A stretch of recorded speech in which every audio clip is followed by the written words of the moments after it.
반갑습니다. 자, 이 책을 어떻게 할까, 뭐, 여러 가지 생각을 많이 했는데, 그냥 책을 읽는 게 제일 좋죠? 네. 그 제일 앞부분에 그 시작하며라고 하는 그 부분에서부터 목차 있는 부분까지는 제가 생각하기에는 굳이 안 읽어도 될 것 같아요. 나중에 시간이 나시면 한번 읽어보시고, 그 앞부분에서 하고 있는 이야기는 뭐, 어떻게 보면 이렇게 정리할 수 있습니다. 뭐, 세 가지를 이야기하는데, 아들러가 생각하기에 세상은 단순하다. 세계는 단순하다. 또 하나는 사람은 바뀔 수 있다. 누구나 지금 이 자리에서부터 행복해질 수 있다라고 하는 그 세 가지를 중심으로 이야기를 하겠다라고 이야기를 하는 게 앞부분입니다. 근데 세계는 단순하다. 여기 읽어보면 단순하다라는 게 무슨 의미인지 잘 이렇게 이해가 잘 안 되는 부분이 있어요. 단순하면 뭐 복잡하면 뭐 이렇게 이해할 수 있는데 곰곰이 따져보면 세상이 단순하다라고 하는 거는 우리가 세상을 볼 때 단순하게 보면 굉장히 편하죠. 그죠? 복잡하게 보면 그 꼬여 있는 것을 풀어나가는 게 굉장히 힘들잖아요. 단순하다는 말은 다르게 보면 복잡하게 생각할 필요가 없다. 복잡하게 꼬이는 거 이런 거는 네 머릿속에서 그냥 꼬는 거다. 네가 보는 거에서 뭐 어렵게 볼 필요도 없다. 뭐 이렇게 흘러가는 거고 단순한 거니까 어렵게 볼 필요도 없다. 여기까지는 가능한지 모르겠습니다. 좀 강하게 이야기하면 너무 그 관념론에 가까운 생각이 될 수 있는데 네가 바라보는 대로 세상은 된다라고 하는 것까지도 갈 것 같아요. 적극적으로 밀어붙이면 그런 생각이고요. 그 다음에 사람은 바뀔 수 있다라고 하는 두 번째 저 부분은 뭐 프로이트나 뭐 이런 사람들을 겨냥하고 있는 거죠.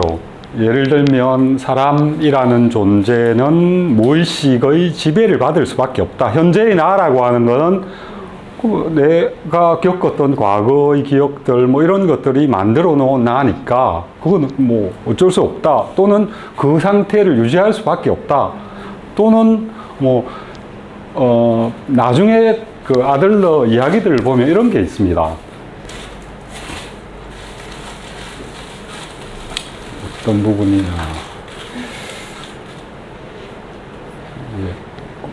제가 말씀드릴 수가 없어요.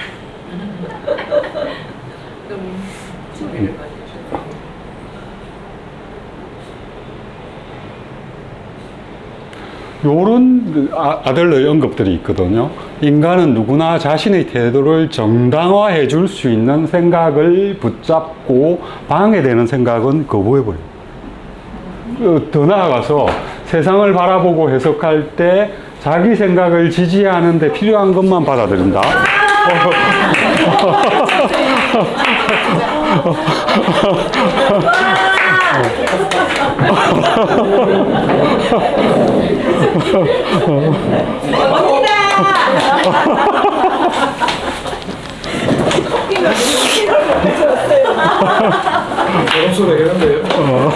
조금 끌었다 다시 시작해야 될 것 같습니다.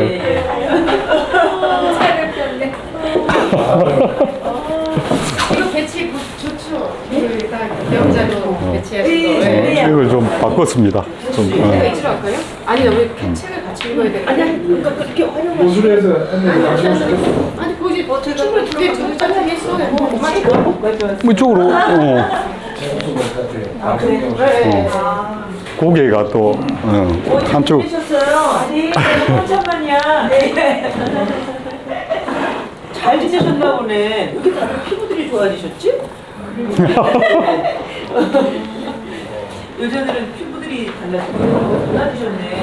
굉장히 정리가 됐습니다. 소식이에요. 나 전혀 모르는데. 오랜만에 보니까 알지. 그리고 너무 보고 싶었으니까 다 이뻐 보이니까 어디 피부 관리 잘하시나? 조금 말씀 안 주시다니. 이거 다 커피죠? 네, 커피 먹어서 이미 두 잔. 생각해 먹자.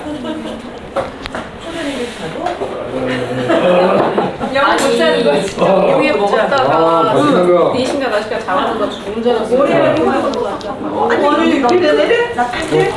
내가 좋아하는 라떼인데? 맛있겠다. 드세요. 지난주에 물 먹잖아요.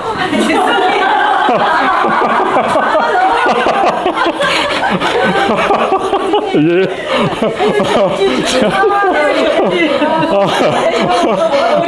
해주는 사람이 있다니 진짜 궁금해요. 아 너무 웃겨.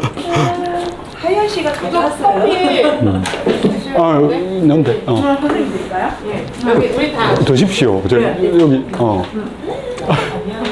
오빠 드셔요. 그럼 많이 먹으면 돼. 많이. 이석시키라고? 영 미덥지 않아. 아니 근데 그게 변해? 이석시키면 그 양이 변해? 카페인 양이?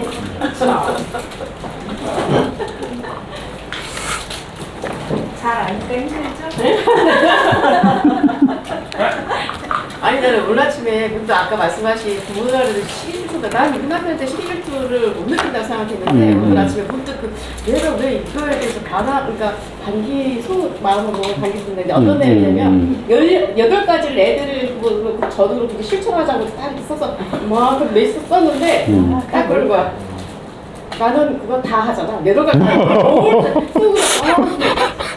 이게 그만 못하고 당신 이거 아니야. 주말에 일찍 안 일어나잖아. 이런 거 있잖아요.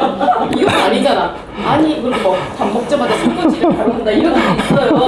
근데 난 이거 다 했어. 설거지 아니 옛날에 자취할 때 뭐 이러는 거예요.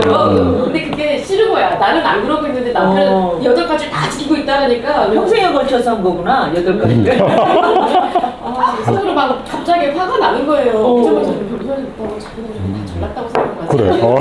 그래서 은근히 스스로 생각해. 근데 내가 왜 남편을 그런 거로 왜 내가 이렇게 연연이 있을까? 왜 화를 내고 있지? 왜 질투를 하고 있는가? 그러니까 얘기를 안 해서 지금서 얘기하는 건데 스스로 막 화가 나는 거예요. 그런데 나도 이해할 수 없게. 그래가지고 내가 이런 거에 남편이 그런 모습을 싫어하지? 막 이렇게 그러는 거예요. 그래가지고 나는 아무리 싫은 모습으로만 있어도 그런 남편이 있으면 좋겠어. 언니 모든 비결이 남자 더러운 게 아니냐 이게 임신도 있었어요 오늘. 아니 제가 언제부터 제가 지하철을 딱 탔어요. 옆에 다른 남자 서 있고 저 서 있고 앞에 의자에 앉아 계시는데 제 앞도 아니고 남자 서 있는 남자분 앞에 계신 분이 되게 거칠게 생기셨는데 왜 속은 순할 것 같은 그런 분이 제가 여기 딱 보니까 앉으라고 자리를 양보해주고 가시는 거예요. 근데 너무 당황스럽잖아요. 그래가지고 계속 앉아서 임산부를 봤나 보다. 때문에 그래요? 그래서 엄마가 여쭤봤어요. 이거 뭐지? 제가 한 3, 4개월 딱 사고요. 앉으라고 그러면서 그랬더니 가장 1년 계속 평생에 하고 싶으셨던 게 바로 임신이셨더라고요. 많은 분들이 아니 난 지금도 원해. 아 싫은 건 아니었구나. 아니 그러니까 그건 맞지. 내가 배에서 그런 것처럼 보였는데 지선생 커피 안 먹더라. 지 선생이 아니라 지 선생. 지선생. 지선생. 그러면 혹시 내일은 갖고 커피 아니냐? 그건 아닌 거야. 아, 통화 가셨어요? 통화하러 가셨어요? 오미자 드시려고 가시는 거 아니에요? 나도 드세요. 그래 드셔요. 네. 이것도 사신 거예요? 오미자? 왜 만들어왔을까요 언니? 그러시는 것 같아 왠지. 언니 여기 이거 써 있어요 이거. 빨리 받겠더라고. 아니 저 그래도 좀 너무 너무 가능한 것 같아. 앞서 가신다. 안 하실까요? 오미자? 구미자로 줘. 저 맛없어요. 사진색이 더 좋아. 많은데 좋은 건 아니에요. 오미자도 좋겠다. 나눠 마시자. 저 지금 여기 쌓아놓고 오, 색깔이 굵다. 오미자 색깔. 그냥 맛만 봅시다. 그래. 감사합니다. 둘이 아니 언니 드세요. 저 커피 이거 좀. 아니, 여기 안 오시면 고아원생들 생각나듯이. 공부 있겠구나. 다들 공부 있겠구나. 그러면 선생님. 아니요, 이거 뭐. 괜찮아요. 네. 잘하서 마다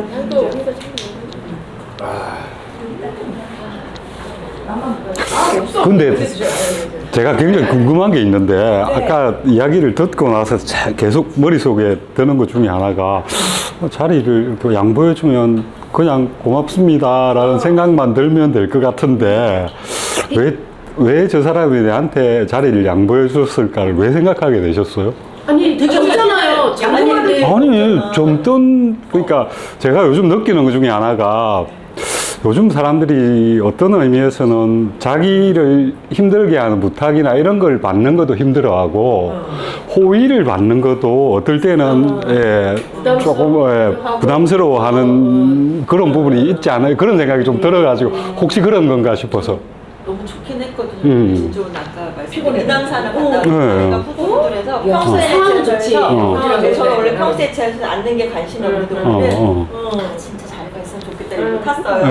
근데 자리가 없는 거예요. 그래서 그냥 딱 섰는데 저를 보자마자 근데 이제 그러니까. 아까 강조한 게 되게 험상궂은 미쳤는데 그게 모든 게 다 올려놨어요. 상황도 내리지 않고 서 이상하고 있었다며 그 사람. 그리고 저한테 그래서 저도 이제 그 순간 감사합니다. 근데 물어볼 순 없죠. 선물을 하셨나요? 그냥 너무 그러니까 제가 되게 엄청 나이가 들어 보이던지 나이 든 건 아니지. 그 실물을 좀 힘들어 보이는 걸 캐치했나 그랬을 수도 있지. 아니에요. 너무 타자마자여가지고 그런 느낌 아니야. 없고 보자마자 가. 생각을 못해본다. 아니면 남자의 눈이니까 또 맞을 수도 있지. 매력적이다. 해석이 그쪽으로요? 그래서 딱 안고 나서도 기분이 묘하게 좋으면서도 이제 궁금해지기 시작한 거예요. 이런 친절 받아본 적 오랜만이야. 뭐. 그렇죠. 너무 진짜로? 익숙하지 않아. 지하철에서도 자리를 요즘에는 양보하다니 쉽지 않지. 요즘에는 연세시는 분한테도 자리 안 가는데. 그래서 그다음부터는 제 앞에 타시면 또 얼굴 계속 봤다니까 혹시 저보다 조금 양보를 해야 되겠다. 젊은 애들이 계속 타더라고요. 나는 운동은 다 양보해줍니다. 너무 양보받겠어요. 지하철을 안 타시죠? 네, 안 타시네요. 버스만 지하철 안 아니 타시고. 집에 있는 와이프의 뭐 변화된 모습도 모르는데 남의 표정을 어떻게 보고 있어?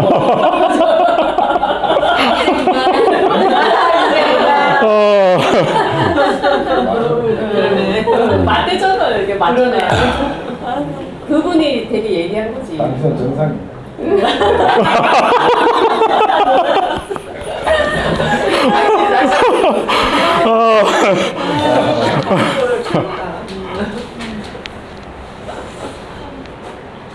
오시는 김에 이거 한번 볼까요?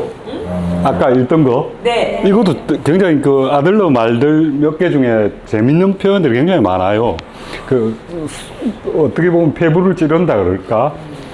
인간은 누구나 자신의 태도를 정당화해 줄 수 있는 생각을 붙들고 그것에 방해가 되거나 자기 생각하고 틀리면 그냥 거부해 버린다. 누구나 그렇다는 겁니다. 세상을 바라보고 해석할 때도 자기 생각을 지지하는 데 필요한 것만 받아들인다 우선. 그리고 뭐 이런 것이 있으면 의식이 영역에 두지만 자기한테 불리한 게 있으면 무의식으로 밀어 넣어 버린다. 예, 밀어 넣어 버리고 뭐 이렇게 밑에도 보면요. 고통스러운 경험이 사람을 힘들게 하는 것이 아니라 힘들어하는 사람이 자신의 경험 중에서 쓸만한 고통의 기억을 재구성해낸다. 여기도 그런 비슷한 언급들이 있습니다. 그래서 현재 상황이 즐겁다면 저런 기억들 머릿속에 떠오르지도 않을 수도 있다. 그건 맞는 것 같아요. 예. 여기 들어보면 고개가 끄덕끄덕해지는데 근데 또 어떻게 보면 다 저런가 뭐 이런 생각도 들기도 하고 그런 부분들인데 이렇게 찔려 들어오는 부분들이 있어요. 아까 읽었던 요 부분도 굉장히 재밌죠, 그죠? 그러니까 세상에 모든 사람들이 다 문제가 있다는 겁니다. 그러니까 대인관계 아니면 자기 처신 이런 데 문제가 있는 거예요. 뭐 가족들 또는 내 가족들, 내 친구들 뭐 이런 게 뭐 자세히 보면 서로 막 얽히고 설키고 해가지고 서로 깔아먹고 자기가 자기를 깔아먹고 뭐 이렇게 사는 거죠. 문제가 있어요. 그러니까 차에 문제가 있을 때 어. 소리가 나더라고요. 그게 사실은 정상인 거죠. 아니 그게 정상인 거죠. 예. 그게 정상인 거지. 사람들이 정상이라고 생각하는 그거는 그런 부분 다 제거한 그런 거잖아요. 그런 사람 없다는 겁니다. 없다는 거라기보다는 내가 어떤 사람에 대해서 잘 모르고 그냥 피상적인 어떤 부분만 볼 때에는 아, 저 사람은 정상이야.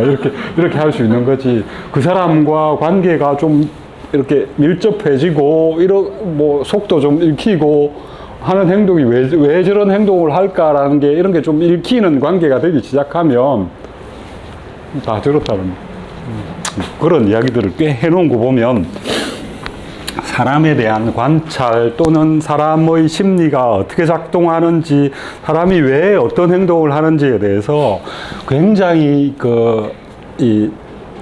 자기가 생각하는 기준을 가지고 면밀하게 관찰하는 사람. 머릿속에만 그려서 그림을 그린 사람은 아닌 것 같아요. 아들러는 뭐 여러 가지 이름으로 불리죠. 그 중에 이제 상담심리사라고 하는 상담심리의 개척자거든요, 사실. 심리치료. 그러니까, 뭐, 프로이드 같은 사람도 치료를 했습니다. 뭐, 프로이드가 한 건 꿈을 꾸게 하고 꿈에 나온 그걸로 풀어주고, 그죠? 또는 체면을 걸어서 체면 속에서 하는 이야기를 듣고 그 사람이 갖고 있는 어떤 트라우마 이런 것들을 끄집어내서 이렇게 풀어주는 그런 거죠. 근데 그 사람이 갖고 있는 전반적인 삶의 궤적 안에서 상담을 하고 그 사람 안에서 문제의 원인을 찾고 그 사람이 지내온 과거 속에서 현재 앓고 있는 문제나 이런 것들을 드러내기 시작한 건 아들러가 거의 시초라고 할 수 있습니다. 그러니까 인간에 대한 뭐 그런 걸 계속 반복하다 보면 사람의 정신 상태 또는 몸의 건강 상태 이런 것과 연결되는 측면들 이런 것들이 굉장히 다양하게 많이 보였겠죠. 그리고 거기에 보기만 한다고 이게 정리가 되는 건 아니잖아요. 일종의 통찰력도 굉장히 뛰어났던 인물이었던 것 같습니다. 그런 부분 보이고요. 아까도 말씀드렸지만 또 아들러를 칭하는 용어 중에 하나가 용기의 심리학 이런 표현을 쓰거든요. 이거 안 해도 돼요? 뭐 키워놨습니다. 일단 키워는 놨는데 편집 오시면 새로 시작하려고 하는데 그냥 앉아있기가 뭐해서 몇 가지 이야기만 하려고 그래요. 용기가 뭡니까? 용기가 용어가 참 쉽지가 않아요. 용기가 뭘까? 뭔가가 있을 때 그냥 내가 자발적으로 거기에 뛰어들어서 적극적으로 참여한다 뭐 이런 게 근데 아들러가 사용하는 용기는 제가 보기에는 니체가 사용하는 의지입니다. 예. 니체의 의지는 또 쇼펜하우어부터 오죠. 근데 쇼펜하우어는 맹목적인 의지잖아요. 그죠? 니체는 맹목적인 의지와 자기가 주도적인 어떤 역할을 하는 의지의 중간쯤 됩니다. 그러니까 생의 의지라는 건 우리 바탕에 깔려 있는 거기도 하고요. 우리 삶을 제대로 살아나가기 위해서 그걸 발휘해야 되는 측면도 있고 중간쯤 되는데 아들러에게 오면 용기, 그러니까 의지가 다른 표현이 된 용기라고 하는 거는 그야말로 주도적인 우리가 지금 사용하는 의지라는 용어에 가장 가깝죠. 그죠? 우리가 지금 사용하는 의지는 자기의 그 의식적인 그게 들어간 게 의지잖아요. 그런 표현에서 사용하고 있는 용기라는 말인데, 이 용기라는 표현은 아들러가 사람들이 살아가는 삶의 어떤 궤적 속에서 가져야 될 가장 중요한 덕목이라고 생각하거든요. 자기 삶을 행복하게 만들기 위해서도 그게 용기, 의지가 필요하다. 의지가 있어야 목적이 생기고 그 목적을 향해서 나아가겠다는 그 발걸음을 내딛는 게 용기고 의지란 말이에요. 그죠? 그 가장 중요한 아들러 심리학 또는 철학의 그 요소인데 그 부분은 니체의 의지를 확장시키고 발전시킨 부분입니다. 그래서 읽으면 읽을수록 그러니까 여기서 나중에 오늘 보게 될 뭐 목적론적인 어떤 사고 이런 것들도 그 의지라는 게 있기 때문에 목적론적인 사고가 가능한 겁니다. 인간의 자율적인 의지, 그러니까 자기의 방향을 결정할 수 있는 의지, 이런 식으로 사고가 되기 때문에 목적이라고 하는 게 중요한 그게 될 수 있는 거죠, 그죠? 그런 측면을 보면 저는 이렇게 이야기하면 뭐 아들러의 한 부분입니다만 아들러는 이거 말고도 여러 가지 측면들을 많이 이야기를 하거든요. 사회관계 속에서 이 개인의 위치 이런 부분들은 굉장히 중요한 요소인데 그런 부분 빼고 의지와 관련된 용기와 관련된 요 부분만을 본다면 이 사람만큼 니체를 잘 개성한 사람이 없다라는 생각이 들 정도로 니체와 굉장히 가까운 측면이 있는 것 같습니다. 그래서 이전에 니체를 읽었으니까 이거 읽는 거 괜찮은 선택이지 않나 하는 그런 생각이 좀 듭니다. 단지 이제 이 책을 읽다 보면 굉장히 이렇게 좁혀놔가지고 이게 맞나? 이게 또 읽어 나가면서 야, 내가 이 사람한테 속는 것 같은 느낌이 든다. 이런 느낌들이 조금 듭니다.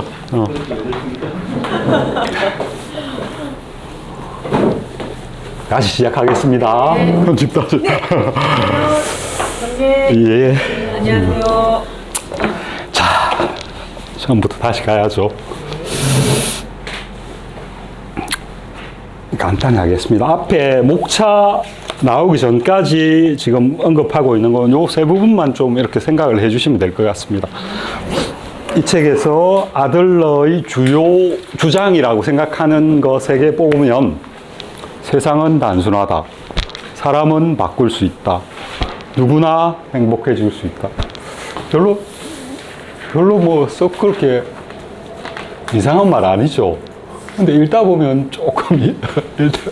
조금 이상합니다. 왜 어떻게 이상해지느냐 하면 이 뒤에 나오는 목차를 보면 제가 좀 이게 너무 강하다 싶은 목차들만 뽑았는데 이런 겁니다. 트라우마는 존재하지 않는다. 보통 프로이드의 심리학에서는 저 트라우마는 굉장히 중요한 역할을 하죠. 그러니까 저건 무의식의 영역에 있는 거라서 어떤 사람의 그 행동 또는 뭐 질병의 뭐 육체적인 어떤 질병, 정신적인 어떤 질환 이런 것들을 유발하는 가장 큰 원인이 되거든요. 사회에 적응하지 못하거나 대인관계를 원만하게 이끌어가지 못하거나 그런 사람들의 그 기저에 깔려있는 무의식적인 어떤 그런 것들이 트라우마입니다. 그래서 프로이드의 그 심리학에서는 저 트라우마가 굉장히 중요한 역할을 합니다. 그 사람의 현재를 결정짓는 그런 의미에서 근데 이런 이야기를 하고 있고요. 그 다음에 인간은 분노를 지어낸다. 뭐 사람이 화내는데 옆에서 찌르니까 화내는 거지. 그 사람 괜히 화를 내냐 이렇게 보통은 생각을 하는데 아니야. 네가 화내는 거는 원래 화가 있는 게 아니고 어떤 목적이 있어서 그 목적을 달성하기 위해서 화내는 거야 라는 이야기를 합니다. 예를 들면 여기 지금 조금 이따 읽게 될 텐데 누가 커피를 이렇게 쏟아요. 화를 버럭 내니까 이야기 너무 쉽게 뭐 이런 식으로 화를 내는데 그 화를 내는 것 자체가 이 안에서 감정이 막 생겨나가지고 화를 내는 게 아니고 어떤 목적, 여기서 지금 이야기하는 거는 그 쏟은 사람을 굴복시키려고 하는 목적. 그 목적을 위해서 이렇게 고함을 지르는 거고요. 그 고함을 지르기 위해서 자기 안에서 이 분노라는 감정을 만들어낸다라고 이야기한다는 겁니다. 그런 식으로 작동한다는 거고요. 그 다음에 사람은 과거에 지배를 받지 않는 그런 삶을 살아갈 수 있다. 이것도 우리가 보통 생각하는 상식적인 생각과는 많이 다르죠. 일부분 지배라고 이야기를 하면 좀 강한 표현입니다. 그죠? 뭐 영향을 받지 않는다. 뭐 강하게 이야기하면 그럴 수도 있는데 우리가 지금 현재는 과거에 살아왔던 그게 쌓여서 지금 이렇게 돼 있는 거잖아요.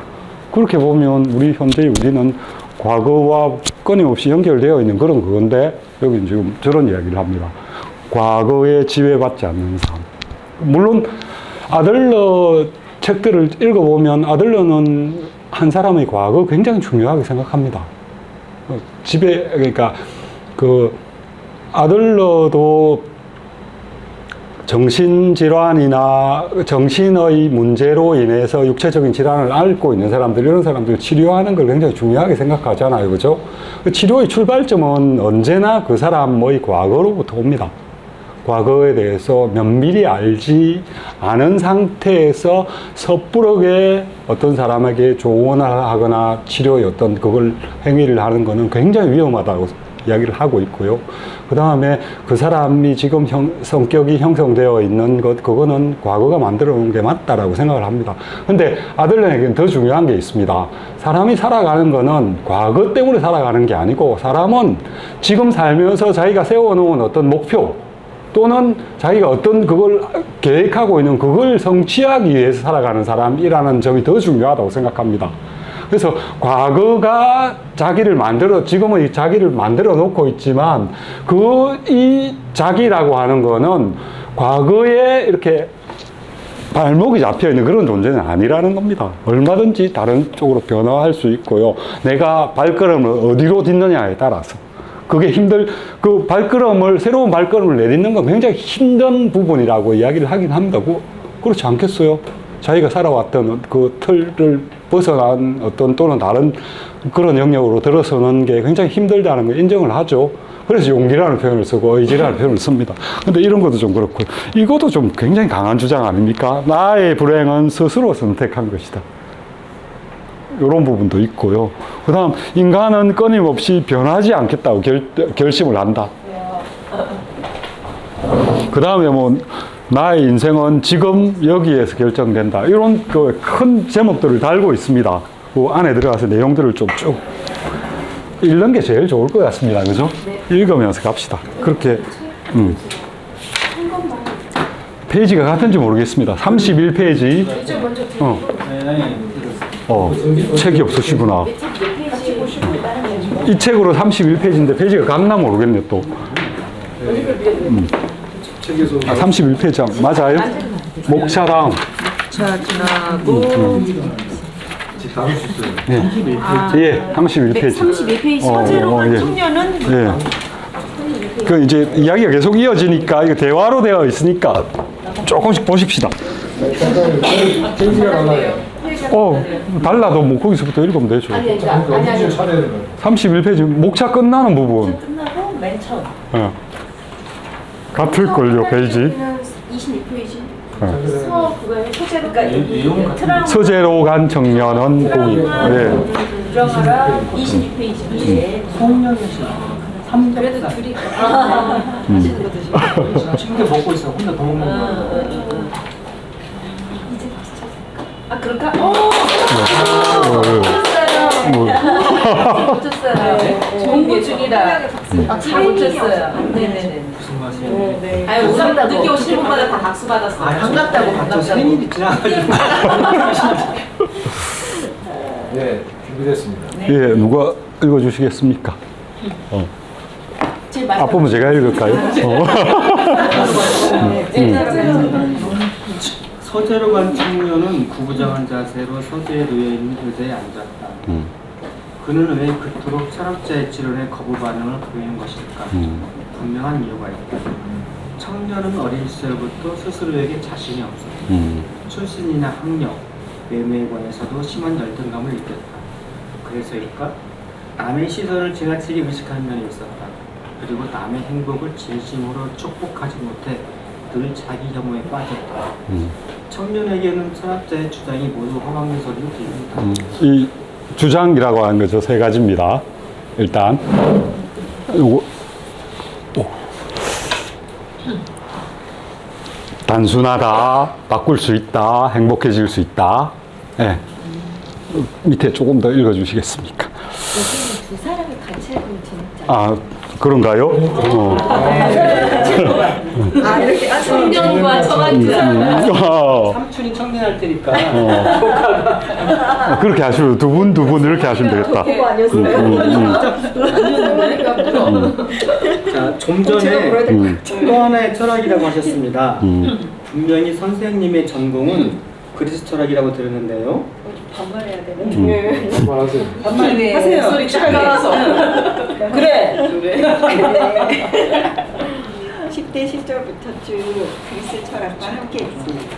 소크라테스부터 플라톤, 아리스토텔레스와 같은 지의 거인들과 마리세, 현재도 플라톤의 저작을 번역 중인데 고대 그리스에 대한 탐구는 내가 죽을 때까지 끝나지 않을 걸세. 그러면 또 하나의 철학이란 무엇입니까? 오스트리아 출신의 정신과 의사 알프레드 아들러가 20세기 후엽에 창설한 전례 없는 새로운 심리학이라네. 현재는 그 창시자의 이름을 따서 아들러 심리학이라고 부르지. 의외인데요. 그리스 철학 전문가가 심리학을요? 다른 심리학이 어떤 모습을 하고 있는지 나는 잘 모르네. 하지만 아들러 심리학에 관해서 말하자면 그리스 철학과 뿌리가 같은 사상이자 학문이라고 자신 있게 말할 수 있네. 프로이트와 융의 심리학이라면 저도 조금 배운 게 있어서 압니다. 확실히 흥미로운 연구 분야죠. 그래. 프로이트와 융은 꽤 유명하지. 원래 아들러는 프로이트가 운영하는 빈 정신분석 학회의 핵심 일원으로 활약했던 인물일세. 하지만 학설상의 대립으로 무리에서 떨어져 나와 독자적인 이론을 바탕으로 개인 심리학을 제창했지. 개인 심리학이요? 생소한 명칭인데요. 말하자면 그 아들러라는 사람이 프로이트의 제자라는 겁니까? 아니, 제자는 아닐세. 많은 사람이 오해하니 이참에 분명히 짚고 넘어가야겠군. 연령대가 비교적 비슷해서인지 아들러와 프로이트는 대등한 연구자로서 관계를 맺었네. 이 점이 프로이트를 아버지처럼 존경했던 융과는 다르지.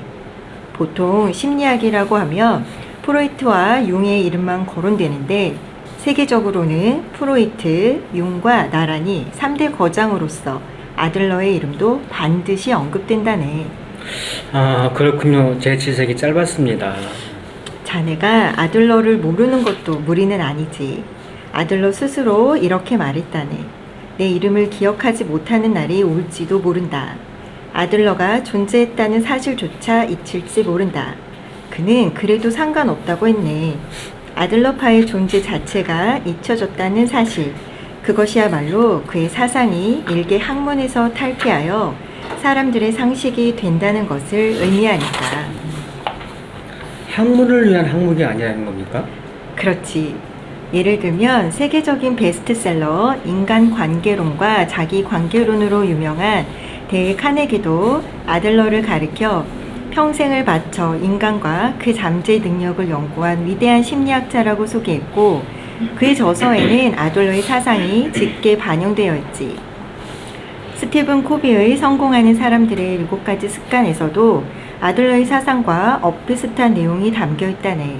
다시 말해 아들러의 심리학은 고루한 학문이 아니라 인간 이해의 진리이자 도달점이라고 할 수 있지. 하지만 시대를 100년 앞섰다고 평가받은 아들러의 사상을 우리는 아직도 따라가지 못하고 있어. 그만큼 그의 사상이 선구적이라고 할 수 있지.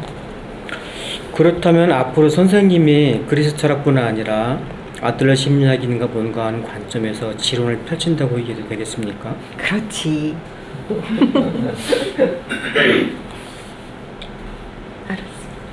아, 청년.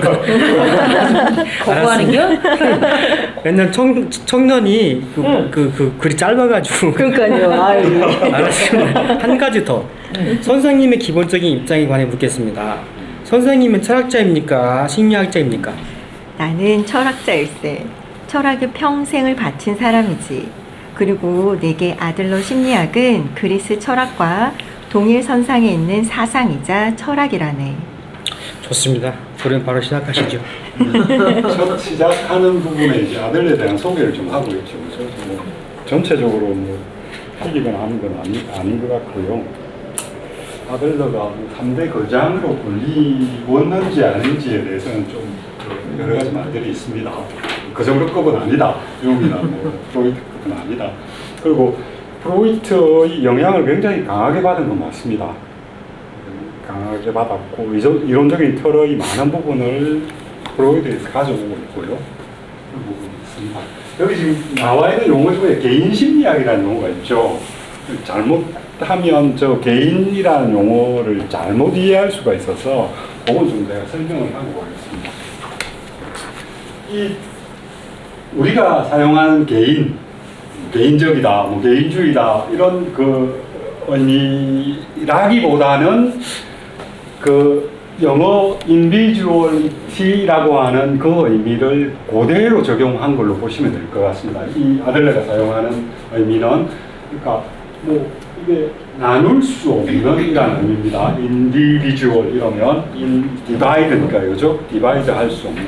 그러니까 하나의 전체라는 겁니다.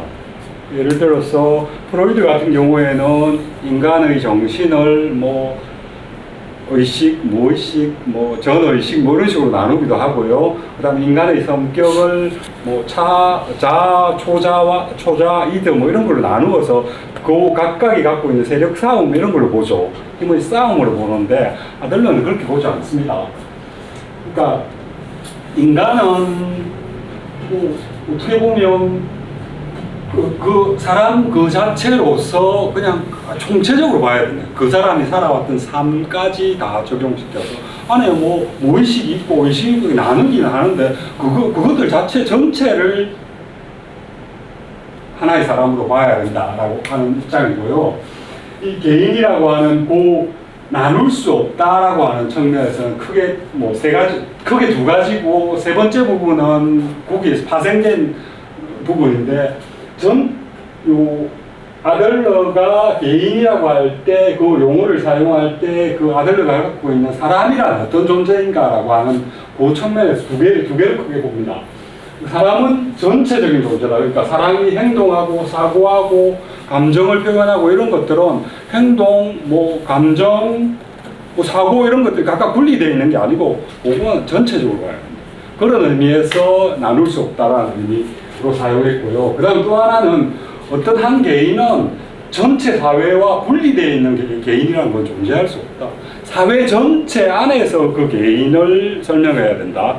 그러니까 아들러가 이야기하는 그 부분 중에 가장 중요한 부분 중에 하나가 인간은 사회적 동물이다. 그리고 인간은 사회적 구조 속에서 자기의 역할을 수행하는 그것에 대한 평가들, 그런 것을 통해서 자기의 존재감을 가지게 된다는 이야기를 합니다. 인간은 사회적 동물이다. 그런 의미에서 요거도 나눌 수 없는 개인이라는 의미가 들어가 있습니다. 거기에 이제 또 하나 더 들어가 있는 게 인간이라고 하는 존재는 목표지향적이고 창조적인 존재다. 목표지향적이라고 하는 것은 무언가를 세워놓고 그것에 다가가려는 의지를 발휘하는 그런 존재고, 그 의지를 발휘해서 목표로 다가가는 그 행위 자체가 니츠에서 이야기하는 창조랑 비슷하죠, 그죠? 창조, 그런 의미. 그러니까 개인 심리학이라고 했을 때 잘못 이해하면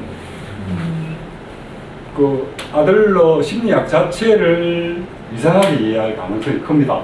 그러니까 분리되어 있는 어떤 우리 지금 뭐 개인주의 할 때 그 개인으로 이해하면, 그죠? 인간은 그 안에 들어있는 부분들을 떼어서 뭐 살펴볼 수 없는 존재, 전체로서 봐야 되는 존재라는 그런 관점 하나하고, 인간은 사회 속에 들어있는 존재이기 때문에 사회 전체와의 관계 속에서 봐야 된다는 그 두 가지. 그래서 아들러는 끊임없이 그 사회 교육, 특히 어린아이들의 교육 이런 거에 관심을 굉장히 많이 가집니다. 그리고 또 의사로서는 예방의학, 그러니까 19세기 초에 예방의학 개념은 그렇게 강한 그런 건 아니었는데, 아들러가 그 예방의학에 대해서 굉장히 강조를 많이 하거든요.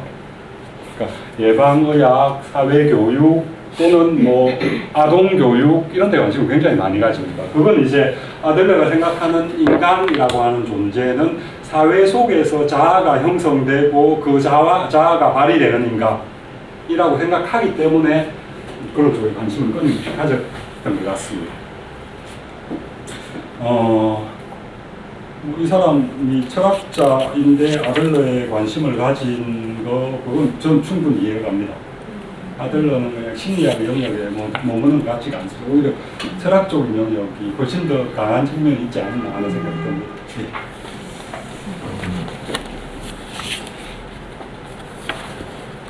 이 부분을 좀 볼까요? 여기까지는 아들러 설명하는 부분이니까, 그죠? 그 다음 좀 넘어가서 읽어주시겠습니까? 그죠? 처음에 나누었던 논의를 정리해 보겠습니다. 선생님은 인간은 변할 수 있다라고 하셨습니다. 뿐만 아니라 누구나 행복해질 수 있다고 하셨죠. 왜 이렇게 청년이 많어? 반대가 됐어요. 제가 적은 줄 알고 했더니 청년 계속 많아. 아니 이런. 그렇지, 한 사람도 예외 없이. 행복에 관해서는 나중에 다시 논하기로 하고 먼저 변하는 것에 대해서 묻겠습니다. 인간은 누구나 변하기를 원합니다. 저도 그렇고 길 가는 사람 중 누구를 붙잡고 물어도 같은 대답을 하겠죠. 그렇다면 왜 모두가 변하고 싶어 할까요? 답은 하나, 그 누구도 변하지 못하기 때문입니다. 만약 간단히 변할 수 있다면 굳이 변하고 싶다고 바라지는 않겠죠. 인간은 변하고 싶어도 변하지 못합니다. 그래서 변하게 해주겠다고 하는 신흥 종교나 수상하기 짝이 없는 자기 개발 세미나에 속는 사람들이 끊이질 않는 겁니다. 아닙니까? 그러면 반대로 묻겠네. 자네는 왜 그토록 완고하게 사람은 변할 수 없다고 주장하는 거지? 왜냐하면 그러니까 이런 거예요. 제 친구 중에 벌써 몇 년째 자기 방에 틀어박혀서 지내는 애가 있습니다. 그 친구는 밖으로 나오고 싶어 하고 할 수만 있다면 일도 갖길 원합니다. 지금의 자신의 모습에서 벗어나기를 누구보다 간절히 바라고 있죠. 하지만 그 친구는 방에서 나오는 것을 두려워합니다. 한 발자국이라도 나오면 숨이 가빠지고 손발이 떨린다고 해요. 일종의 신경증이죠. 달라지고 싶은데 달라지지 못하는 겁니다. 변하고 싶어도 변할 수가 없는 거죠. 자네는 그 친구가 왜 밖으로 나오지 못한다고 생각하나? 자세한 사정은 모릅니다. 가정이나 학교, 직장에서 괴롭힘을 당했는데 그것이 트라우마가 되었는지도 모르죠. 아니 어쩌면 반대로 응석바지로 자라서 그런지도 모르고요. 뭐 그 친구의 과거사나 집안 사정까지 자세히 알지는 못합니다. 어쨌든 친구의 과거에 트라우마인지 뭔지 원인이 될 만한 사건이 있었다. 그 결과 그 친구는 밖으로 나오지 못하게 된 것이다. 그런 말이군. 물론이죠. 결과에는 반드시 원인이 있습니다. 뭐가 이상합니까? 그럼 자네 말대로 밖으로 나오지 못하는 원인이 어린 시절의 가정 환경에 있다고 하세. 부모에게 학대를 받고 자라서 애정을 모른 채 어른이 되었다. 그래서 사람들과 어울리는 것이 두려워서 밖으로 나오지 못하는 거라고 말일세. 있을 법한 얘기 아닌가? 흔히 있는 일이죠. 모르긴 몰라도 심한 트라우마에 시달릴 겁니다. 그리고 자네는 모든 결과에는 원인이 있다 라고 말했네. 즉 과거의 사건이 현재의 나를 규정한다고 말일세. 그렇게 이해해도 되겠나? 물론입니다. 자네가 말한 대로 과거의 사건이 인간의 현재를 규정한다면 좀 이상하지 않나? 생각해보게. 부모에게 학대를 받고 자란 사람은 모두 자네의 친구와 같은 결과, 즉 집안에 틀어박혀 지내야 앞뒤가 맞지 않겠나? 과거가 현재를 규정한다. 원인이 결과를 지배한다는 것은 그런 거라네. 무슨 말을 하고 싶으신 겁니까? 과거의 원인에 주목해서 상황을 설명하려 든다면 모든 이야기는 저절로 결정론에 도달하게 되네. 즉 우리의 현재 그리고 미래는 전부 과거 사건에 의해 결정되고 움직일 수 없는 것이라고 말이지. 아닌가? 그러면 과거는 전혀 관계가 없다는 말씀입니까? 그래, 그것이 아들러 심리학의 입장이네. 일찌감치 대립점이 명확해졌군요. 하지만 선생님, 지금 말씀대로라면 제 친구는 아무런 이유 없이 밖에 나오지 못하는 것이 됩니다.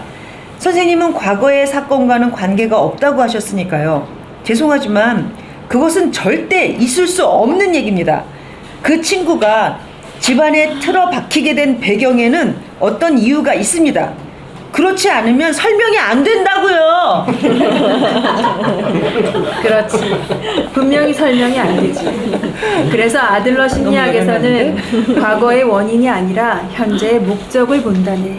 현재의 목적이라고요? 그 친구는 불안해서 밖으로 나오지 못하는 것이 아닐세. 거꾸로 밖으로 나오지 못하니까 불안한 감정을 지어내는 것이라고 생각하네. 네? 다시 말해 그 친구에게는 바깥에 나갈 수 없다라는 목적이 먼저고 그 목적을 달성하는 수단으로 불안과 공포 같은 감정을 지어내는 거지. 아들러 심리학에서는 이것을 목적론이라고 말한다네. 그런 농담이 어디 있습니까? 불안과 공포를 지어내다니요? 그러니까 선생님은 제 친구가 꾀병을 부린다는 말씀입니까? 꾀병이 아닐세. 그 친구가 그 순간에 느끼는 불안과 공포는 진짜니까. 경우에 따라서는 머리가 쪼개지는 것 같은 두통을 겪거나 심한 복통에 시달리기도 하지. 하지만 그런 증상도 마찬가지로 밖으로 나가지 않겠다는 목적을 달성하기 위해 지어낸 거라고. 말도 안 돼요. 그런 터무니없는 주장을 저더러 믿으라는 겁니까? 혼동하지 말게. 원인론과 목적론은 다르네. 자네는 모든 것을 원인론에 근거해서 말하고 있어. 원인론을 맹신하면서 사는 한 우리는 한 발자국도 앞으로 나갈 수 없다니. 현자 같아 목소리. 철학자 캐릭터 만드니까 현인 같아. 이 철없는 청년. 캐릭터 너무 좀 우리 확실하세요. 이거 보면 좀 이상하지 않아요? 목적론이 받아들여집니까? 이야기하는 뒤에 아리송하죠. 약간의 거부가 조금은 우리가 왠지 억울해. 우리가 자연을 파악하고 선생님 이거 하셔도 돼요? 여기면 충분합니다.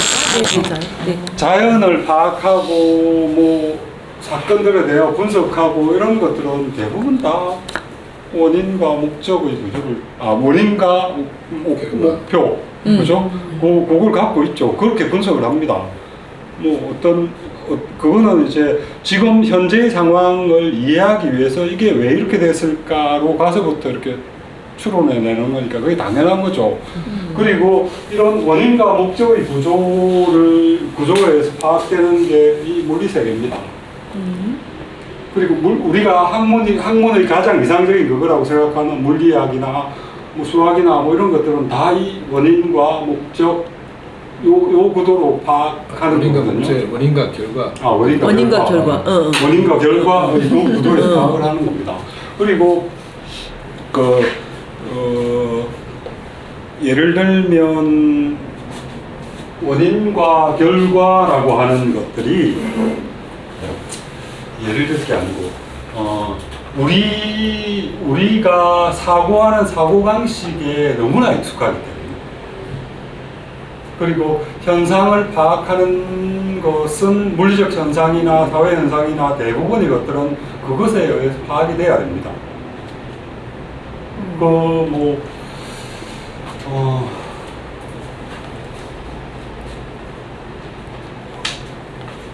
대부분의 사람들은 그렇게 생각을 하는데 아들러는 굉장히 특이하게 생각을 한 거죠.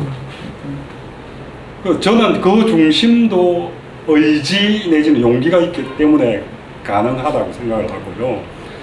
그러니까 사람이라고 하는 존재는 자연에 존재하는 자연물이나 아니면 일반적인 어떤 그런 것들과는 존재 방식이 다르다고 파악을 하는 거죠. 사람이라는 존재는 인과의 어떤 규칙에 의해서 움직여가는 그런 존재가 아니라는 겁니다. 그 인과의 어떤 규칙에 따라서 살아가는 존재가 아니게 되는 이유는 사람에게는 선택할 수 있는 자율적인 의지가 있기 때문인 거죠. 그게 어떻게 보면 19세기에서 20세기 거치는 동안에 서양의 어떤 철학 또는 사상 또는 학문 이런 것들이 이루어놓은 업적입니다. 그걸 그대로 반영한 겁니다. 인간 이해. 여기 지금 이 생각하고 있는 사고의 패턴을 보면 어떤 사람이 어디 나가지 않는다. 나가지 않는 게 과거의 트라우마 때문에 나가지 않는 게 아니라 그 사람이 나가지 않겠다는 목적을 갖고 있어서 그 사람은 과거의 기억들 중에 트라우마로 작동할 수 있는 그 기억을 만들어낸다.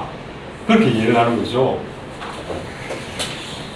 그것도 인과 아니고 인과. 결국은 과거의 인이 그걸 만들어내는 게 아닐까요?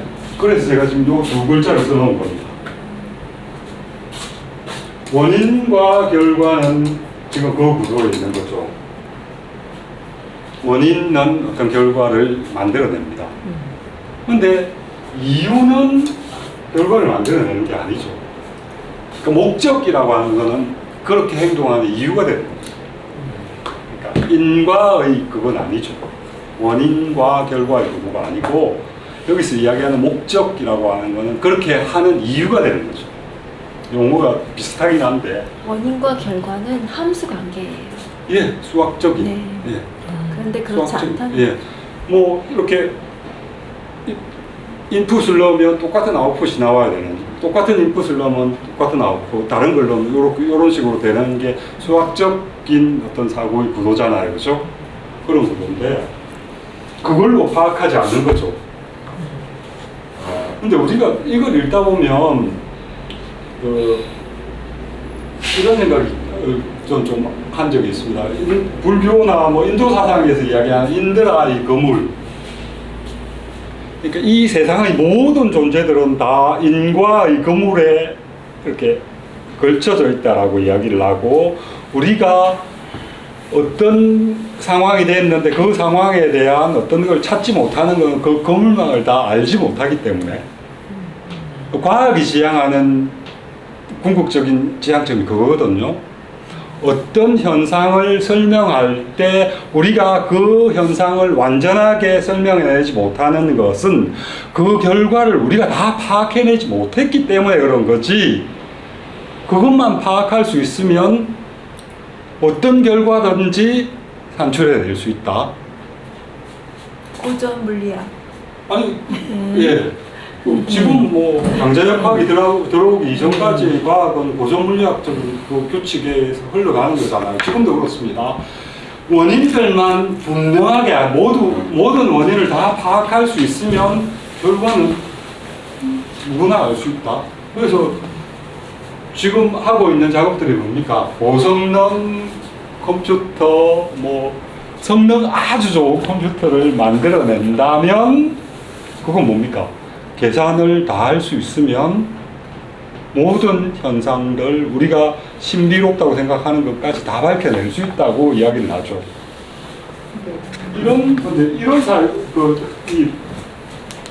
이런 사유에 따르면 그건 불가능한 것이죠. 목적은 인간의 의지에 의해서 만들어지는 거잖아요.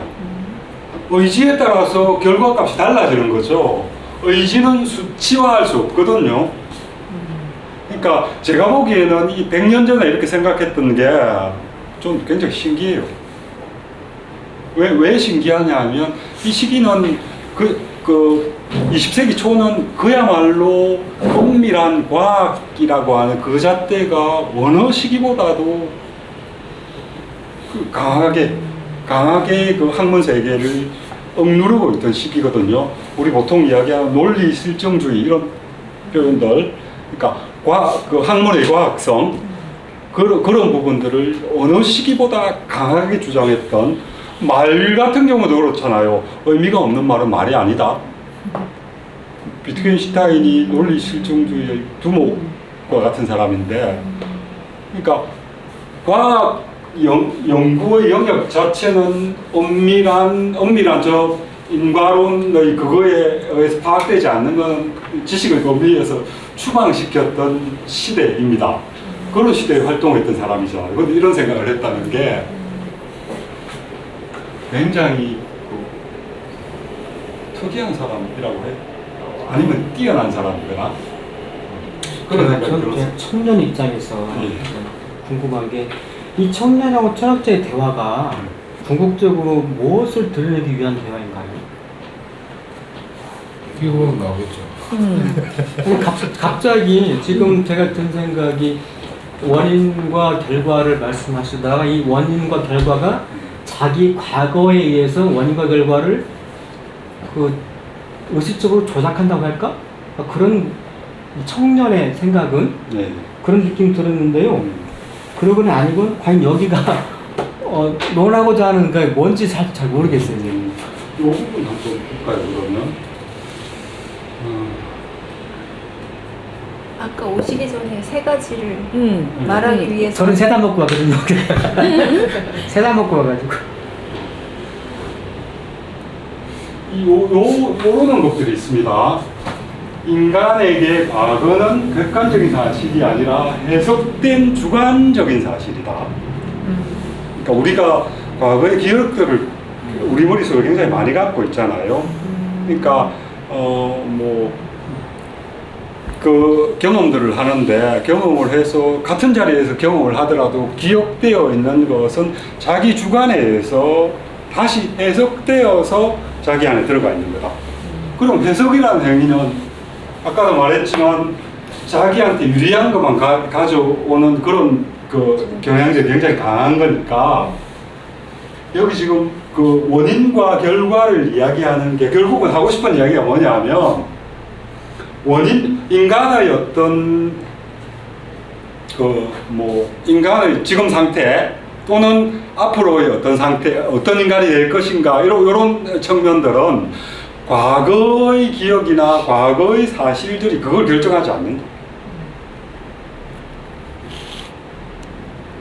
과거의 사실들이 그걸 결정하는 거는 원인이 있으면 그 원인에 따라서 결과가 드러난다라는 요 도식에 맞는 생각인 거죠. 그죠? 근데 아들러가 생각하는 인간은 그런 도식으로 설명할 수 없다. 인간은 과거의 영향을 받겠죠. 영향을 받지만 인간에게 더 중요한 요소는 자기의 의지에서 선택적인 그 방향을 결정하는 미래 또는 자기가 만들어낸 목표가 더 중요하다. 그 목표를 만들고 거기로 걸어가기 시작하면 변하는 거예요. 정해져 있는 어떤 그 선을 가는 게 아니다라는 이야기를 하고 싶어 하는 겁니다. 이 부분까지 연결이 되면 혹시 답이 되겠습니까? 질문하시는 거예요? 근데 목적론에 대해서 설명을 하려고 지금 이 대화를 하는 건 아니죠? 예. 계속 이게 나오겠죠. 근데 지금 말씀하신 것도 이해가 가는 거 아니에요? 지금 우리가 혹시 여기까지 읽은 부분에서 좀 걸리는 부분이 있으십니까? 괜찮습니다. 네, 네. 나중에 책 읽으면 이러한 목적을 가지게 된 원인이나 이유에 대한 설명이 나옵니다. 이러한 목적이라니요? 그러니까 밖으로 바깥에 나갈 수 없다는 목적이 먼저다 이렇게 나오잖아요. 예. 그래서 그 수단으로 불안과 공포 같은 감정을 지어낸다. 네. 근데 왜 밖으로 나갈 수 없다는 목적이 생긴 건지 그에 대한 설명도 그거는 명확하게 드러나지 않은 나중에 생활 양식이라는 걸 설명을 할 겁니다. 그 사람의 성격 이런 것들 때문에 그러니까 양육 과정 그 아들러는 생활 양식이라고 하는 게 기본적으로 한 4살쯤 결정이 된다고 이야기를 합니다. 태어나서 4살 정도에 됐을 때 그 사람의 성격이 어떤 성격을 포함해서 그런 게 결정이 된다고 하는데 굉장히 활발한 사람도 있고요. 외톨이형도 있고 이런 식으로 만들어진다고 이야기를 하거든요.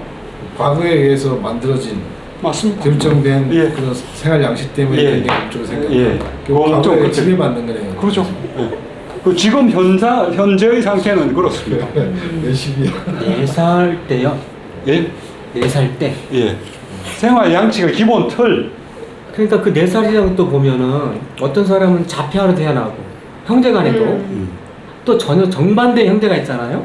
쌍둥이라 하더라도. 예. 그러니까 그게 그러면은 그 규정은 저절로 규정되는 거잖아요. 어떤 환경이 아니라 환경입니다. 똑같은 환경인데. 유전적인 요소를 이야기하는 부분도 있는데 그거보다는 아들러는 유전적인 요소는 배제합니다.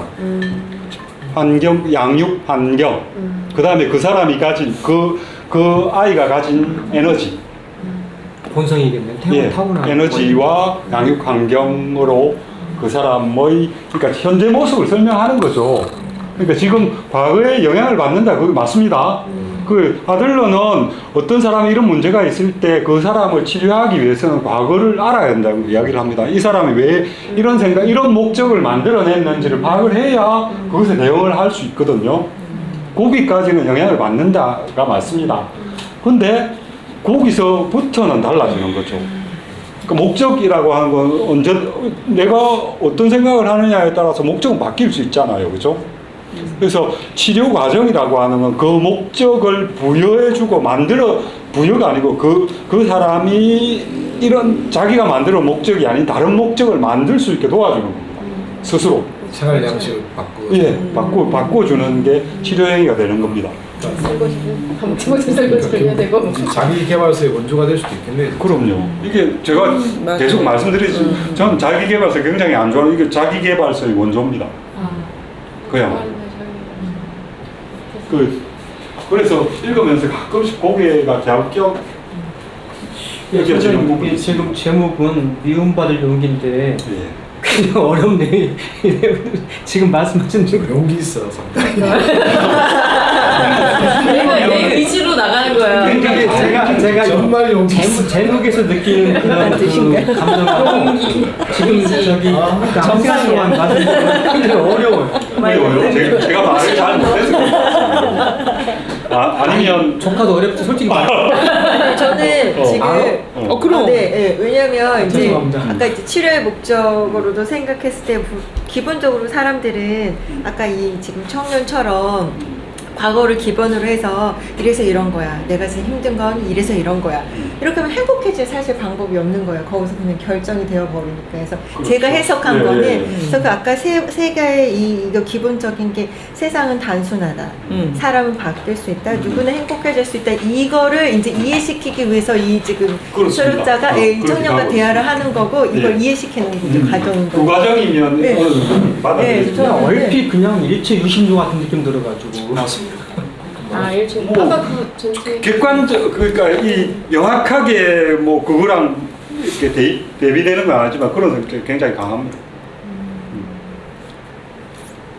책 읽는 행위는 힘든 행위입니다. 책 읽는 게 뭐 다른 것들보다는 자기가 예를 많이 써야 되잖아요. 노래 듣거나 영화를 보거나 이런 것들은 들어오는 거 그냥 그것만 하면 되는 건데 책 읽는 행위는 그 책 안의 내용도 자기가 따라가 줘야 되고요. 그 책이 재밌으려면 그 책 안의 내용을 가지고 스스로 생각하는 그런 것들도 좀 돼야 됩니다. 그래야 재밌어지죠. 안에 지금 우리가 뭐 이 책을 읽는 행위가 뭐 시험을 치기 위해서 또는 뭐 자격증 따기 위해서 공부하는 이런 거랑 다른 거잖아요. 그죠? 그리고 그 책 읽는 걸 뭐 한 권을 읽는데 제가 계속 강조를 합니다만 지금 독서하는 그런 이 나이가 좀 들어서 독서하는 독서 패턴은 내가 이 책을 다 이해하겠다 또는 뭐 다 그걸 하겠다 또는 이 사람이 하는 이야기를 내가 다 이해하겠다 이런 식으로 접근을 하면 힘들죠. 내 식대로 이해하겠다 또는 이런 부분은 내가 참 재밌네 내가 사는 거 내가 지금 생각한 거와는 또 다르네 이렇게도 생각할 수 있네 그런 것들을 하나하나 발견하면서 자기가 생각하고 있는 삶의 틀에서 조금 더 넓혀가는 그런 사람 사는 게 뭐 특별한 게 있습니까? 어떤 사람들은 자기 틀이 그냥 편안하다고 생각하고 그냥 거기에 이렇게 뭐 보고만 하면서 사는 사람도 있거든요. 근데 그렇게 살다 보면 나중에는 별로 남는 게 없을 것 같아요. 자기 뭐 삶의 영역은 아닐지라도 생각하는 영역, 세상을 보는 영역 이런 것들이 조금씩 넓혀지거나 뭔가 좀 덧붙여지는 그런 그 경험들을 좀 더 하면 나이 들어서 뭐 사람들 안 만나도 그런 습관들이 들어있으면 신문을 한 구절 읽어도 생각할 수 있고 다른 사람하고 이야기도 나눌 수 있고 왜냐하면 제가 보기에는 앞으로는 점점 나이 든 사람들이 살아가는 게 힘들어질 겁니다. 세상이 워낙 빠르게 변해가지고 그거 쫓아가는 것도 힘들 거고요. 젊은 사람들은 자기들이 거기에 관심을 갖고 살아가기 때문에 그 리듬대로 살아가거든요. 그 살아가는 환경도 그 틀에 있으니까. 근데 나이가 들어가게 되면 나이 든 사람끼리 모이거나 자기 비슷한 사람끼리 모이거나 또는 혼자가 될 가능성이 굉장히 많습니다. 그런 상황에서 그걸 만족하고 살면 뭐 책 읽어라, 뭐 생각해라 이런 거 할 필요 없죠. 제가 보기에는 그렇게 사는 것보다는 책을 읽으면서 생각하고 다른 사람들에 대한 그냥 뭐 사람들이 살아가고 있는 모습을 보면서 즐거워하는 것보다는 그런 것과 내 삶을 연결시키면서 그렇게 자기를 확장하는 그런 훈련들을 하지 않으면 점점 나이가 들어갈수록 고립되고 또는 머리마저도 굳어가는 그런 상황이 될 거니까 그런 부분을 피하는 또는 네. 맞아요. 이번 올해는 77학번들이 퇴직하는 해라고 합니다. 그래서 개띠해가 몰려온다. 그 사람들은 이런 강좌가 많이 필요할 거예요. 예. 근데 그게 굉장히 힘든 작업이에요. 힘든 거예요. 왜냐하면 책을 안 읽었잖아요. 뭐 직장 생활하고 일정한 어떤 루틴에 따라서 살아왔던 사람들은 그걸 확장시키는 게 그렇게 쉽지가 않거든요. 음악을 하시면 또 그 음악을 가지고 자기를 확장시키시잖아요. 그죠? 책은 그것보다도 더 처음 진입장 구역이 더 높다고 봐요, 사실. 선생님이 정해주시는 이 책은 이렇게 읽다 보면은 생활 속에서 내가 갈등하는 부분, 근데 남하고는 얘기하기 싫은 사람에 대한 설명들이 많아요. 그래서 굉장히 공감이 되고 네, 참 좋은 것 같아요. 근데 갈등에 대해서 이제 남들하고 서로 얘기해보기는 이제 그럴 나이도 아니고 네, 남들이 내 갈등에 대해서 관심도 없고 네, 그러니까 이 책 속에서 얘기하는 것들이 훨씬 더 와닿고 이런 것 같아요. 좀 자기가 넓혀지는 거죠. 조금씩. 근데 사는 거는 좀 괴로워요. 맞아요.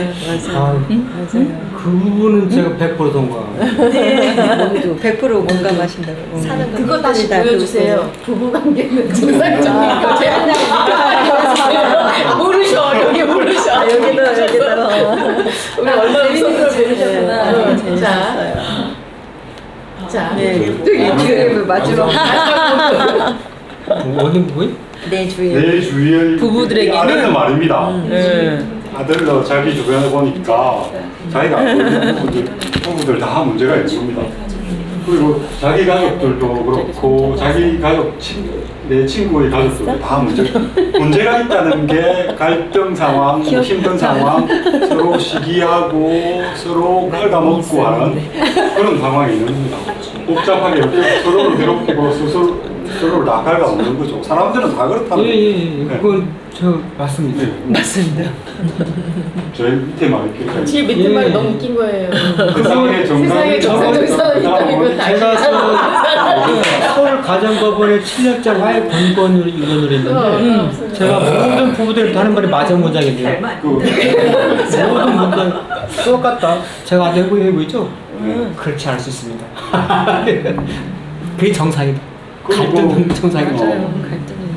이 니체랑 굉장히 많이 닮은 것 중에 하나가 또 어떤 부분이냐면 아들러는 사람의 인생 삶이라고 하는 게 항상 닥쳐오는 고난을 극복하면서 살아가는 게 그게 삶이다라고 이야기를 하거든요. 니체랑 똑같잖아요, 그렇죠? 그러니까 이 세상은 뭐 편안하고 뭐 행복, 그러니까 주어진 행복이라 이런 게 없는 거고 그걸 이렇게 밟아 나가면서 자기가 그 안에서 행복을 만들어야 된다는 삶인 거죠. 굉장히 비슷합니다. 그 제가 조금 저희 문형 방안에 조금만 더 말씀드리면 도심 원래 이제 저희 로펌 인문학 연구소의 그 일종의 브랜드가 도심서원이잖아요. 이걸 분리하기로 했습니다. 그래서 도심서원은 법인화시킵니다. 주식회사로. 주식 사단법인이 아니라? 주식회사. 법인화시키고. 그 이윤을 추구할 수 있는 단체네. 네, 그러니까 그리고 저희 로펌 인문학 연구소는 뭐 그대로 이제 박 교수님이 소장을 있으면서 도심서원의 운영을 지원하는 걸로 강의라든지 이런 걸로 그렇게 진행이 됩니다. 그래서 도심서원은 인문학 연구소 이게 모든 종류의 강의를 자유롭게 할 수가 있어요. 그렇게 방향을 나가려고 합니다. 그리고 새 회원을 또 모집하려고 이렇게 광고를 할 때는 월요일 수요일 수업은 지금 거의 꽉 찬 상태니까 하루 한 월수목으로 소개를 하든지 한 하루를 더 정해가지고 뭐 월수 수요일 7시 반은 거의 차 있는 거잖아요. 목요일 정도나 하루를 더 추가해가지고 그날 수업 있다 이렇게 해가지고 누가 답이 오면은 그 강좌를 개설을 이름이 소월이 되면 이제 금요일에 너무 바쁜 날이니까 그런 식으로 한번 이제 시도를 해볼 생각이고요. 그리고 이번 다음 강좌는 12월 달 정도에 뭐에는 1월은 돼야 될 그러니까 이 책 끝나고 그때는 이제 박 교수님은 조금 쉬고 그 음악 그 성악가가 성악에 대한 강의와 그 강의하면서 노래도 부르면서 이렇게 해주는 강좌 사회학이었어요. 그렇게 여러 강사들이라든지 또는 독서모임 이끌어갈 수 있는 사람들을 직접 해주셔도 되고 제가 원하는 건 직접 각자 만들어주시는 게 제일 고마운 거고 제일 바라는 겁니다. 한 변호사님께서 또 아는 여자 동기들 데리고 같이 만드셔도 되고 그분들은 낯선 사람 싫어해가지고 그러니까 낯선 사람이 잘하면 책 읽는 시간 그래서 한 변호사님이 이런 책을 이끌어준다든지 어떤 종류의 어떤 분야든 관계없으니까 좋은 아이디어다. 그런 식으로 이끌어 가려고 하는 거예요. 그러니까 제가 그 예전에 제가 예전에 대학교에서 변호사 교육하면서 저는 그 매 시간마다 세계 대중음악을 뮤직비디오를 뜯었어요. 그게 진짜 제 음악을 좋아하기도 하거니와 제가 이런 말 하거든요. 여러분들이 외국에 나갔을 때 외국인이 아리랑 불러주면 기분이 어떻겠습니까? 마찬가지로 전 세계 음악들은 고유의 가치 음악이고 들으면 다 통할 수 있는 게 바로 음악이다. 음악에 많고 공통하라고 하잖아요. 그래서 저는 음악들을 가지고 많이 해봤었어요. 이렇게. 그러니까 그 강좌 하나 들려주기도 열어주세요. 하고. 네. 강좌 하나 여시라고. 제가요? 네. 대중음악, 미국의 대중음악, 뭐 어디 대중음악 해가지고 샹송을 할게요. 샹송을 하든 뭐 하든 한 4회 정도 해가지고 한 달에 한 번 한다. 제가 많이 들은 것도 뭐가 있냐면 영화 음악과 관련된 강좌를 매직 하는 게 있고 또는 와인과 관계된 와인과 영화 강좌 들은 게 있고 막 그런데 그냥 들을만해 사실은 이게. 그러니까 그게 거기 문학과 예술이 들어있는 거거든요. 문화와 예술. 네. 그리고 예술이 영상 예술이니까 그 음악과 영상 예술하고 주류가 들어있으니까 굉장히 흥미도 있고 또 상식적으로 또 괜찮아요. 상식도 마찬가지. 그러니까 그게 좀 해주시고 지선생님한테는 나중에 부탁할게. 수학과 관련된 수학 강좌 하나 열어주면 수학 천재들을 위한 이런 식으로. 천재들한테 제가 아는 것 중에서 CBS에서 세계 그 음악을 프로그램을 진행한 분이 있어요. 여성분인데 뭐 저도 CBS에서 활동하는 사람인데 뭐 출제위원도 서고 근데 그분들이 그런 그 세계 대중음악 그러니까 어차피 우리가 말하는 제3세기 음악이라고 하는 건데 쉽게 얘기해서 그냥 영어권 음악 이외의 음악들인데 우리가 영화하고 접하는 제3세기 음악들이 있어요. 네네. 이런 것들은 흥미롭기도 하고 상식적으로도 좋고 참 재밌습니다. 해석하는 거지 그 음악에 대한 해석. 음악을 들려주고 잠깐 들려주고 영상 보여주고 어떻게 그렇죠. 만약에 소설을 영화했으면 이 소설 줄거리하고 그 다음에 작가가 누구인지 뭐 이런 것들도 같이 하고 그러면 흥미 있는 주제들이에요. 하여튼 도심서원은 주제 영역에 제한이 없습니다. 또 하나 있습니다. 제가 아는 친구 중에서 일산에서 있는 사람인데 거기 이제 그 어떤 걔가 하는 것은 뭐냐면 서울 경기에 골목 여행을 강사가 있어. 대학교에서 강의도 하고 그러면서 이제 음악과 미술과 예술, 철학과 역사를 같이 강의하는 사람들이 있습니다. 그러니까 몇 시간 같이 있어요. 그러니까 그런 사람들이 있죠, 제가. 그러니까 해줄 수 있어요, 없어요, 그냥. 소개는 했어요, 소개. 그러니까 제가 하는 게 화나니까. 아니라. 제가 하는 게 소개는 해드릴 수 있습니다. 사람 데리고 오는 거. 네, 아니 강좌. 강좌를 열어서 사주 그런 거는 사주 짧게 사주세요. 형님 관계에서 말씀드린 다시 한 번 말씀. 도심선호 인문학연구소 이제 분리해서 도심선언 법인화 시킨 겁니다. 실제로 이미 주식회사 설립돼 있습니다. 강좌를 여러 개를 이제 계속 연다. 벌써 만들어놨어요. 신천지식으로 안 되겠네. 안 되겠네. 괜찮네요. 여튼 제가 그런 몇 가지 흥미있는 것들 소개해 드릴게요. 아니, 그러니까 강좌를 직접 한번 운영해 보시라고 좀. 아, 저는 할 분을 소개해 드릴게요. 그러니까 그 사람이랑 같이 하든지 해보죠. 주체적으로 나서서. 근데 중요한 거는 이제 그런 강의를 해주시는 분과 함께 회원까지 직접 모집해서. 회원은 아는 여동생밖에 없는데 여동생들이 남동생은 없는데 여동생들은 많아요. 그래서 내가 뭐 저 바쁘다 보니까 회원 모집하는데 신경 많이 못 쓰겠더라고요. 초기만 세팅하고 인상하기 힘들고. 형님 회사 직원이 3,500명인데 그게 몇 명짜리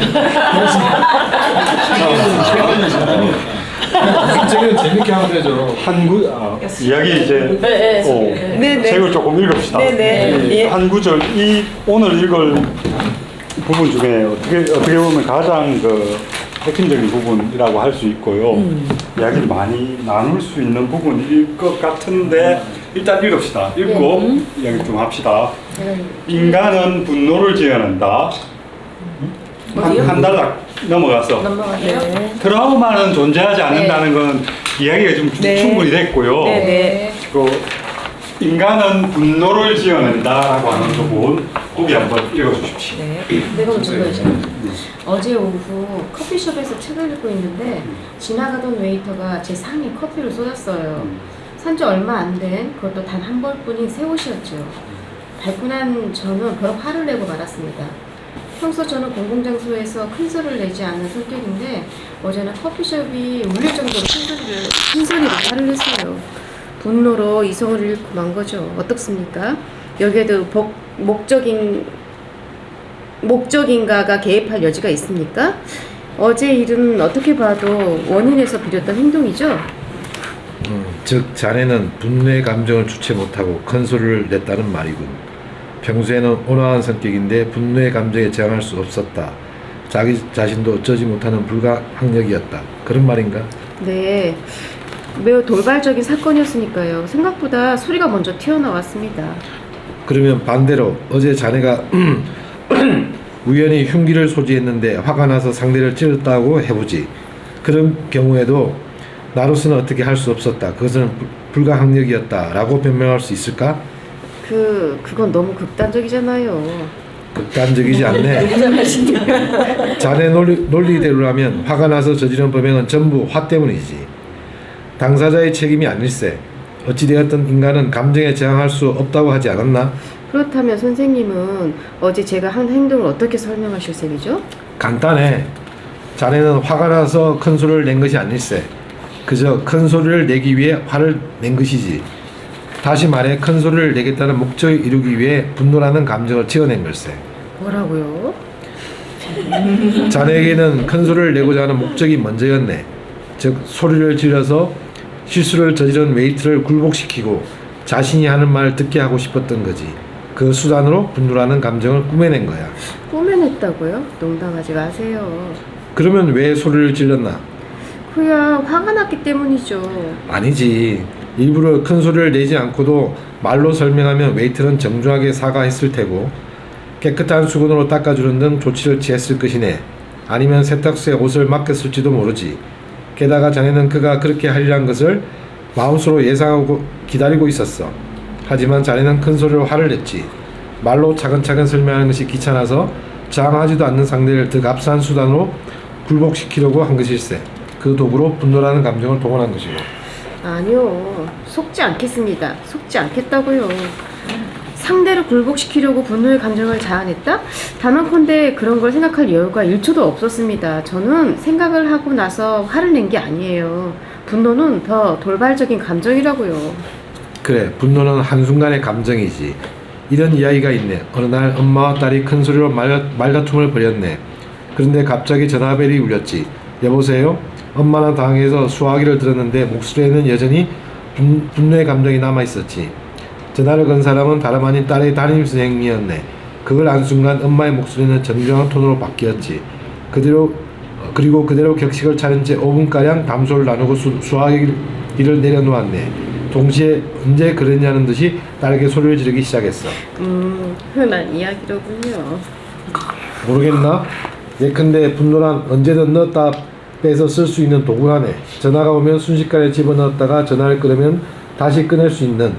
엄마는 화를 참지 못해서 소리를 지른 것이 아니야.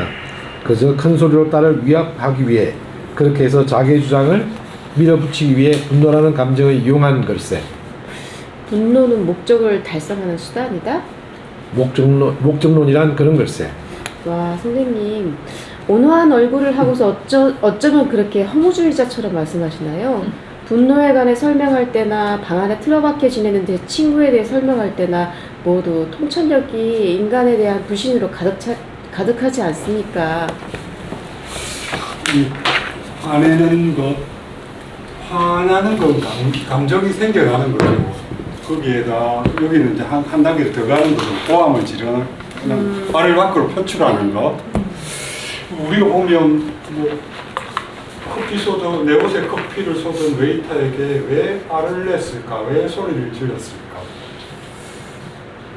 일반적으로 생각하는 건 청년이 생각하는 게 우리가 보통 생각하는 게 맞죠?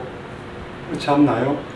근데 이 지금 아들러 입장이라고 해서 이 철학자라는 양반이 이야기를 하고 있는 그거는 약간 결이 다르죠. 어떻습니까? 이 사람의 그 화를 낸 이유 이런 것들에 어느 정도 이야기를 듣다 보면 공감을 하게 되나요?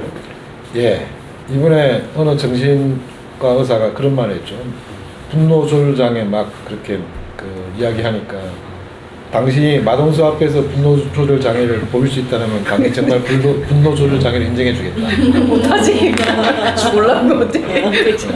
그렇게 이야기하더라고.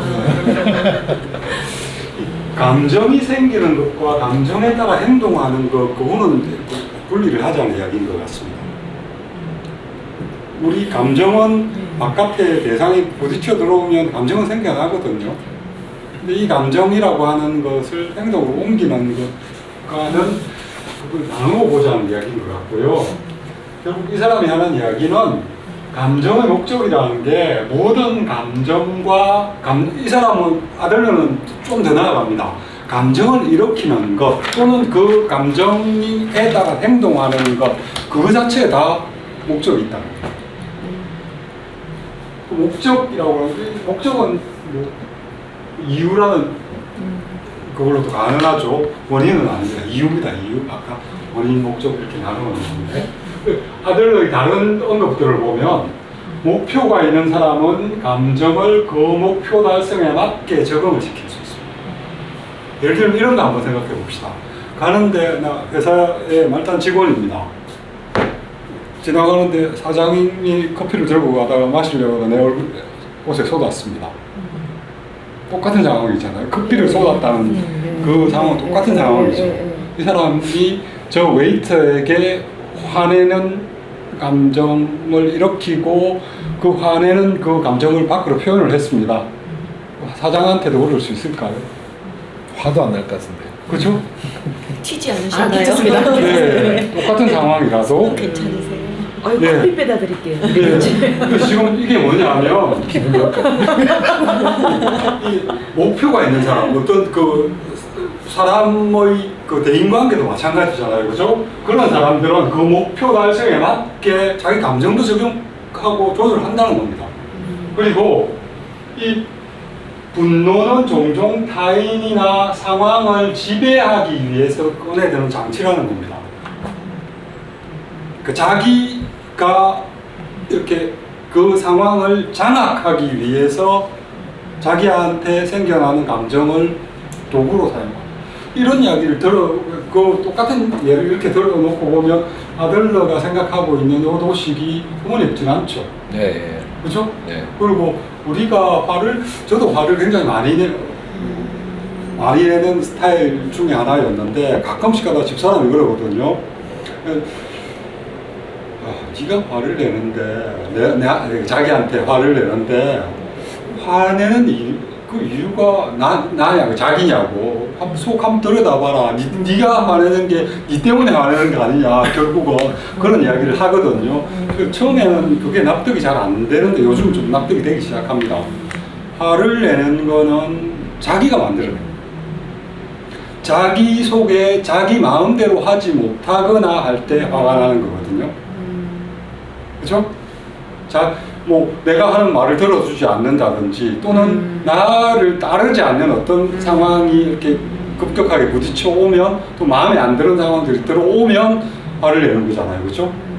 그래서 보통은 그냥 이렇게 들어오는 그 자극 때문에 화를 낸다고 생각을 했는데 이 아들러의 도식에 생각에 따르면 그게 아니라는 겁니다.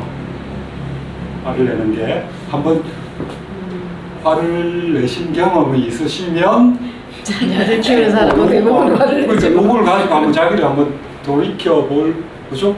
이게 꼭 맞다는 생각은 아닙니다. 그렇지만은 뭐 어느 정도 우리가 살아가는데 도움을 줄 수 있는 지침이 되는 건 분명합니다. 그죠? 또 하나, 이거 지금 제가 아들로 말 중에 다 뽑은 것들인데, 습관적으로 화를 내는 사람은 상대를 빠른 시간 안에 굴복시키는 의도를 가지고 있다. 화를 낸다라고 하는 그 행위 자체는 자기가 그 사람에게 지배력을 행사할 수 있는 가장 빠른 방법이라는 겁니다.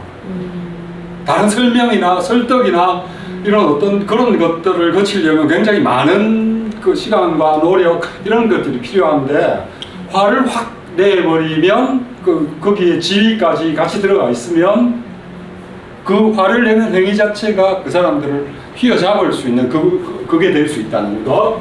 그래서 그럴 만한 힘이 요 뒷부분도 굉장히 중요합니다. 그럴 만한 힘이 없는 사람 같은 경우에는 자신에게 화를 돌려요. 그러니까 화를 내야 되는 상황을 바깥으로 드러내지 못하는 경우, 그 안에 원인은 자기 안에 있습니다. 그죠? 그러지 못하는 경우에는 자학하는 경우로 간다는 거예요. 자기를 학하는 그런 쪽으로 간다는 이야기를 하고 있습니다. 아이고 내가 멍충이지. 네? 아이고 내가 멍충이지. 사전 옆으로 걸어가서 써야겠습니다. 우리 보통 우리 나이 드신 여자분들이나 이런 분들 화병이란 남자들도 화병이죠. 화병 때문에 죽는 사람이 네, 맞아요. 그렇죠? 네. 화는 우리 일상에서 굉장히 자주 일어나죠. 목격하는 그런 거고요. 자기도 화 안 내고 사는 사람 있습니까? 화내는 것들을 이런 그러니까 원인과 결과라고 하는 그런 도식에서 일반적으로 설명을 하는데 아들러는 목적이라고 하는 그거를 적용해서 화를 지금 풀이를 하고 있습니다. 굉장히 저는 설득력이 있는 것 같습니다. 이 부분 네, 그런 부분들 생각을 해보시면 지금 첫 장에서 다룰 내용은 사실 요 두 부분하고요 바뀐다라고 하는 것도 결국 아까 목적이 정해지고 거기에 의지가 가미되어질 수 있으면 바로 바뀔 수 있는 발걸음 쪽으로 갈 수 있는 거잖아요. 그렇죠?